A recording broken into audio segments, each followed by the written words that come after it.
안녕하세요 여러분, 윤은주 선생님입니다. 오늘은 정기 토익 시험에 매번 빠짐없이 무조건 출제되는 빈출 유형을 준비해 봤습니다. 시험 전에 후다닥 한번 정리해 보시고요. 진짜 고득점은 실수가 없어야 하는 거 아시죠? 자, 그럼 출발해 볼게요. 자, 1번 문제입니다. 먼저 선택지를 우선 보시면요, 이렇게 동일한 어근으로 이루어진 선택지가 제시될 때는 빈칸으로 바로 가서 빈칸 앞뒤에 문장 구조를 보고 답을 찾아낸다는 이전 문제 풀이 영상에서 문제 푸는 방법 학습을 했었죠. 위에 카드 뜨니까 자, 이 방법 참고하시고요.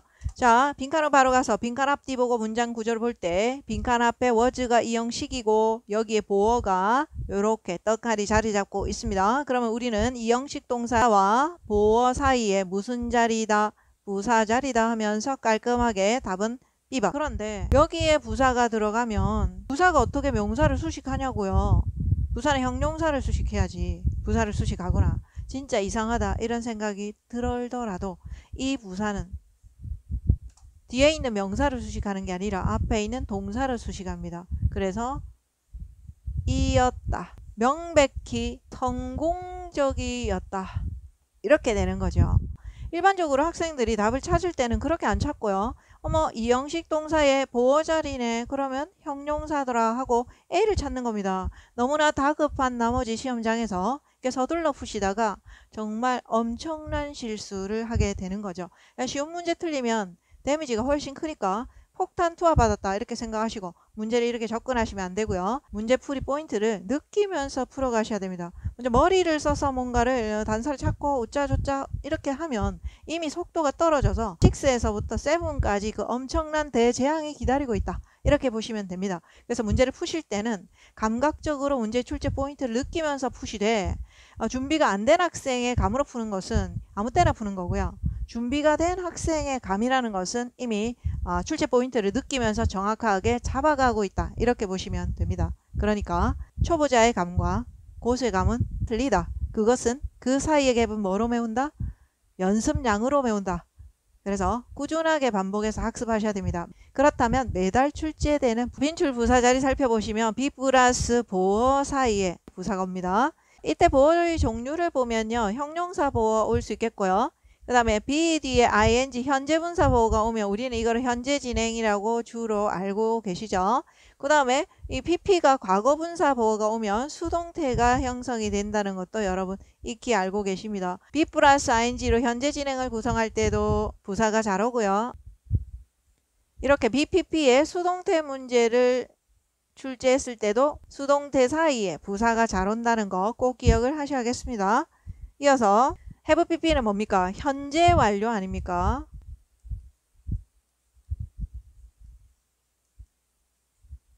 그래서 현재 완료를 나타내는 have pp 사이에도 부사 형태를 넣으라는 문제가 정말 많이 출제되고 있다. 꼭 기억을 하셔요.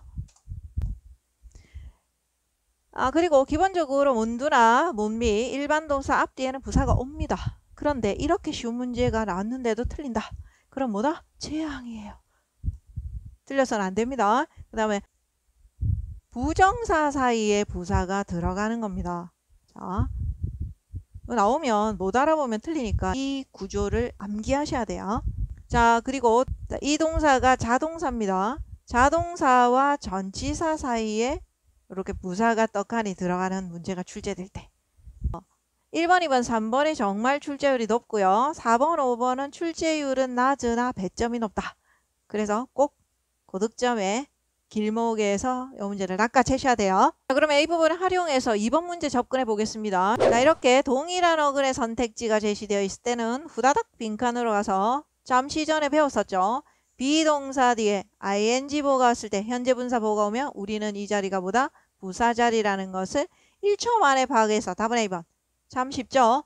자, 이런 문제 틀리시면 안 됩니다. 매달 나오는 거니까. 3번입니다. 3번 보시면 역시 동일한 어근의 선택지가 제시되어 있을 때 빈칸을 바로 쫙 갑니다. 그러면은 빈칸 앞뒤 보고 품사를 결정한다.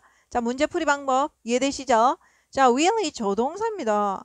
조동사 뒤에 동사 원형이란 건 날아가는 새도 알고 있습니다. 그러면 선택지에서 답은 A번. 이렇게 찾으시면 돼요. 그래서 동사 자리 문제가 매달 또 나오니까 틀리지 마시고요. 이런 거 틀리면 정말 폭탄입니다. 여기서 꿀팁 하나 드리자면 no longer의 품사 뭡니까? 부사입니다. 되셨죠? 더 이상 많다.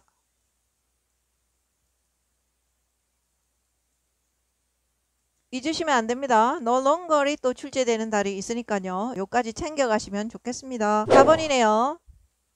자, 지금 보시지만 이렇게 동일한 어근의 선택지가 계속 반복적으로 나오면 이것이 하나의 굵직한 문제 출제 유형이라는 느낌 오시지 않습니까? 그래서 선택지 동일한 어형으로 구성이 되어 있을 때는 빈칸으로 닦아시면은 빈칸 앞에 더가 관사고요. 그 다음에 형용사 오겠죠. upgrade라는 명사가 옵니다. 위에 카드를 참고하시면 선생님 이전 문제 풀이 영상에 보시면 자, 명사는 앞에 수식 구조를 관형 명으로 가거나 소형 명으로 수식 구조를 가진다고 했습니다. 어쨌든 명사 앞에 무슨 자리? 형용사 자리입니다.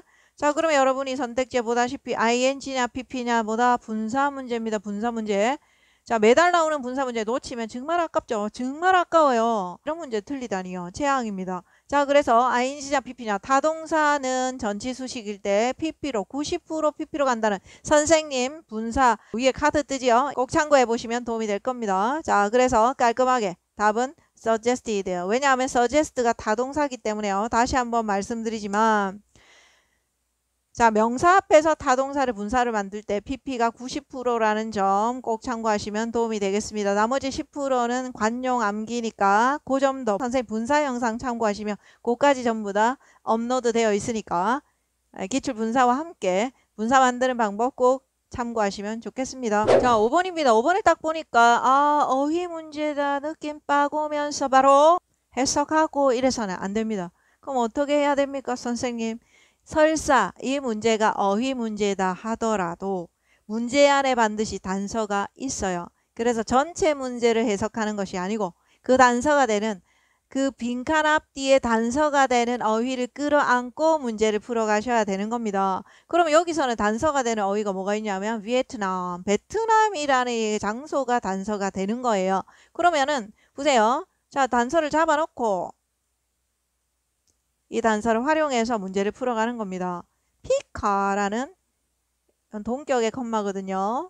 자, 에어라인 항공사가 있는데요. 그 항공사는 자, 후치수식 분사 문제. 아까는 전치수식 분사 문제였는데 지금은 후치수식 분사 문제가 나왔죠.